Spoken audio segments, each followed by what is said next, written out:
அன்பு நண்பர்களே, ரொட்டேன்ச்சே நல்லதை விரும்பும் முருகானந்தன். பாருங்கள், இன்றைக்கி எங்களுடைய திருமுருகன் பூண்டியிலே அற்புதமான மழை பெய்ததுங்க. பாடி மழை நீர்னால் எனக்கு உயிருங்க. நேற்று வரைக்கும் பெய்த மழையெல்லாம் கசடு. இன்றைக்கு பெய்த மழையில் அற்புதமாக, ரொம்ப அற்புதமாக அந்த தூய்மையான மழை நீர் பாருங்கள், தூய்மையான மழை நீர் சேகரித்து வச்சுட்டேன். அப்பாடி பா, ஆஹா! இந்த உலகத்திலே சுத்தமானது மழை நீர் தானுங்க. பாருங்களேன், எவ்வளோ சுத்தமாக இருக்குது பாருங்கள். பாடி 4 ஒரு பானையில், ஒரு குடத்தில், 2 இந்த கேனில். அடேங்க அப்பா! உலகத்திலேயே பரிசுத்தமானது மழை நீர். அதற்கு அடுத்தபடி பரிசுத்தமானது ரொம்ப ஈஸியானது தான், உங்கள் வீட்டில் இருக்கிறது தான். ஆனால் நீங்கள் பயன்படுத்தாதது, உங்கள் வீடுகளில் சோலார்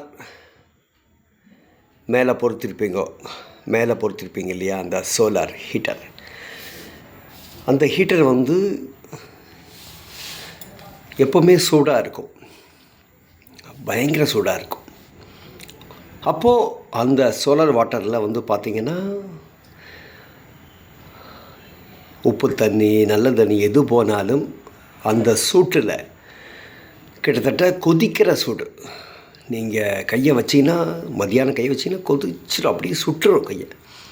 அப்படிப்பட்ட சூட்டில் வரக்கூடிய அந்த நீர், அதில் எந்த கிருமியும் இருக்க முடியாது, வாய்ப்பே இல்லை. அந்த சூட்டில் எந்த கிருமியும் உயிர் வாழ முடியாது. அந்த நீர் மழை நீர் இயற்கையாக மேலேருந்து வர்றது.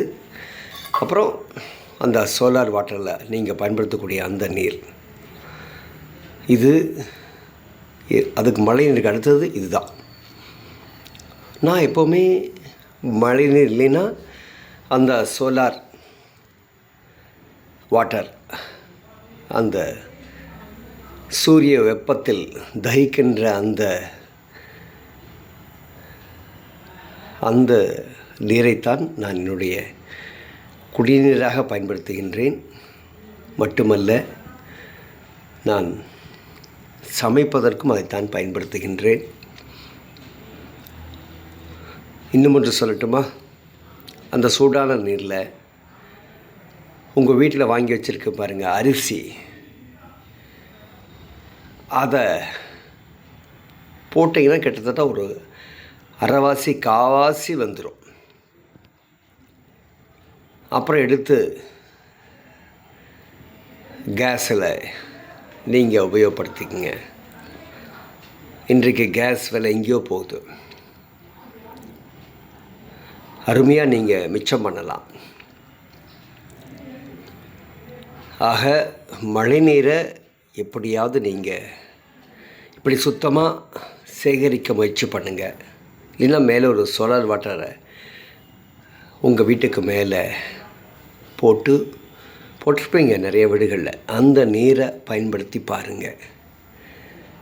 சிறுவாணி வாட்டரெல்லாம் தள்ளி நிற்கணும். நன்றி, வணக்கம். ரொட்டேன்ச்சே நல்லதே விரும்பும் முருகானந்தன். ஜெய்பனி சேனலுக்காக நன்றி, வணக்கம்.